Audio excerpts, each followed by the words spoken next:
नमस्कार दोस्तों, आप सभी का दोबारा से स्वागत है द आर्काइव यूट्यूब चैनल पे। और इस वीडियो में मैं आपको कुछ समझाने नहीं वाला हूँ, बल्कि इस वीडियो में हम और आप मिलके लोगों से और इस पूरे इंसानियत से एक सवाल पूछेंगे। देश में जो आज गंभीर स्थिति बनी हुई है, उसका जिम्मेदार कौन है? वो देश जहां औरतों और बेटियों की पूजा की जाती है, उस देश में आज कोई लड़की सुरक्षित महसूस क्यों नहीं करती? क्या कारण है रेप जैसी वजह का? और ऐसी ही काफ़ी सारी खबरें आजकल हमारे देश में इतनी ज़्यादा कॉमन और एक आम बात क्यों बन गई है। तो आइए कुछ टाइम के लिए हम लोग पीछे जाते हैं और जानते हैं कि आखिर क्या क्या वजह है कि हमारे इस स्वतंत्र देश में अब ऐसी चीज़ें और ऐसी घटनाएं अब आम हो चुकी हैं। हाथरस का केस, जब 2020 में उत्तर प्रदेश के हाथरस गांव में एक दलित लड़की के साथ जो हुआ, उससे हम फिर से वही सवाल करने पर मजबूर हो गए। आखिर हमारे देश में बेटियां सुरक्षित क्यों नहीं है? इस केस में लड़की के साथ गैंग रेप हुआ, उसका ब्रूटल असॉल्ट किया गया और उसकी डेथ हो गई। पर वहां का पुलिस और लोकल अथॉरिटीज ने इस केस को छुपाने की कोशिश करी। उन्नाव का केस, जो हमारे समाज के लिए एक कलंक है, इस केस में खुद एक शारीरिक नेता इन्वॉल्व था, जो एक माइनर लड़की के साथ रेप का दोषी पाया गया। विक्टिम ने अपनी लड़ाई लड़ते लड़ते अपनी जान तक खो दी। इस केस में साफ दिखाया कि कैसे पावर और पॉलिटिक्स जस्टिस की राह में बड़ा रुकावट बन सकता है। और अब कोलकाता के आरजी कार मेडिकल कॉलेज का एक ऐसा दिल दहलाने वाला केस सामने आया है, जहां एक फीमेल डॉक्टर के साथ जो हुआ, उसने पूरे देश को झंझोड़ कर रख दिया। इस घटना में एक टैलेंटेड और प्रॉमिसिंग डॉक्टर जो अपनी ड्यूटी पर थी, उसके साथ पहले रेप किया गया, उसको बुरी तरह से असॉल्ट किया गया और फिर उसका ब्रूटल मर्डर कर दिया गया। ये सब उस हॉस्पिटल के प्रेमिसेस में हुआ जहां लोग अपने इलाज के लिए जाते हैं, जहां डॉक्टर का एक महत्वपूर्ण और इज्जतदार स्थान होता है। सोचिए, जो डॉक्टर लोगों की जान बचाने का काम कर रही थी, तभी किसी और व्यक्ति ने आके उसके जीवन को बर्बाद कर दिया। ये घटना एक साफ इशारा कर रही है कि हमारी सोसाइटी कितनी अनसेफ बन चुकी है, जहां एक हॉस्पिटल जैसी जगह में भी औरतें अपने आप को सुरक्षित महसूस नहीं कर सकती। इस केस ने न सिर्फ मेडिकल फ्रेटर्निटी को शॉक में डाल दिया, बल्कि पूरे देश को सोचने पर मजबूर कर दिया है कि हमारे समाज का हाल क्या हो गया है। डॉक्टर्स जो अपने काम में जान लगाते हैं, उनके अपने वर्क एनवायरनमेंट में ही अब सुरक्षित महसूस ना करना एक चिंता का विषय बन चुका है।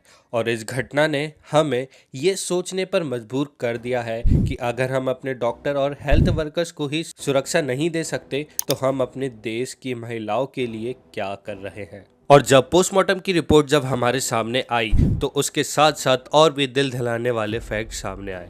रिपोर्ट के अनुसार डॉक्टर के शरीर पर 16 एक्सटर्नल और 9 इंटरनल चोटों के निशान पाए गए। इन ब्रूटल चोटों के साथ साथ मैनुअल स्ट्रैंगुलेशन की मौत का कारण बताया गया। रिपोर्ट ये भी दर्शाती है कि विक्टिम के साथ फोर्सफुल पेनिट्रेशन हुआ, जो सेक्सुअल असॉल्ट की संभावना दिखाता है। पोस्टमार्टम 9 अगस्त शाम 6:10 बजे से 7:10 के बीच किया गया। इसमें स्पष्ट रूप से लिखा गया है कि that was due to effect of manual strangulation associated with smothering, और मौत को होमिसिडियल बताया गया है, यानी कि हत्या की गई है। चेहरे, होठ, नाक, गर्दन, हाथे और घुटने और प्राइवेट पार्ट्स में भी गंभीर चोट पाई गई।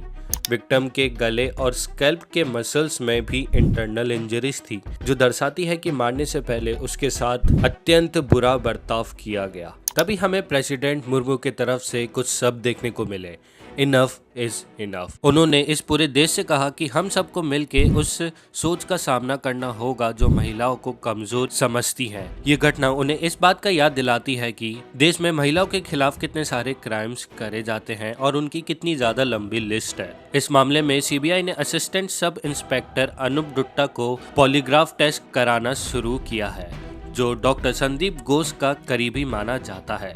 सीबीआई इस मामले की डिटेल इन्वेस्टिगेशन कर रही है और साथ ही करप्शन चार्जेस को भी इन्वेस्टिगेट कर रही है, जो डॉक्टर घोष पर लगाए गए हैं। इसके अलावा ईडी भी डॉक्टर घोष के खिलाफ मनी लॉन्ड्रिंग के मामले में जांच कर रही है, जो इस केस को और भी ज्यादा गहरा बना रही है। तो दोस्तों ये तो सारी थी केस की बातें और इस केस के रिलेटेड मैं किसी के भी नाम डिस्क्लोज नहीं कर सकता हूँ। बट अगर आप इस केस पे ज्यादा गौर करके देखेंगे तो आप लोगों को समझ में आएगा कि कैसे इस देश में अब रेप जैसी क्राइम अब आम चीज हो चुकी है। न जाने इस देश में कैसे ये क्रिमिनल्स जिंदा बच जाते हैं और इनको कभी कभार तो सजा भी नहीं मिलती। लेकिन इन सब की शुरुआत होती है एक मेंटेलिटी से, जहाँ कुछ लोग मिलके कुछ बैड कमेंट्स करते हैं एंड किसी दूसरे पर्सन का मजाक उड़ाते हैं। वहां से ये सारी चीजें स्टार्ट होती हैं और इन फ्यूचर आगे जाके इस चीज को बढ़ावा मिल जाता है और रेप जैसी घटनाएं हमें इस देश में देखने को मिलती है। न जाने आए दिन कितने ऐसे केसेस बाहर निकल के आते हैं और कितने वहीं पर ही दब जाते हैं। कुछ केसेस ऐसे भी होते हैं पैसे दे के सामने वाले व्यक्ति का मुंह बंद करा दिया जाता है या फिर उधर पॉलिटिक्स खेली जाती है, जिसमें क्रिमिनल जो है वो इजीली इस जाल से मुक्त हो जाता है और इस देश में फ्रीली घूमता है, और वहीं जिसकी जिंदगी बर्बाद हो चुकी है उसका क्या। दोस्तों ये विचार सोचने वाला है, क्या हम सच में अपनी इग्नोरेंस और अपने छोटे छोटे एक्शन से ये मेंटेलिटी को और बढ़ावा दे रहे हैं जिससे हम सब लड़ना चाहते हैं।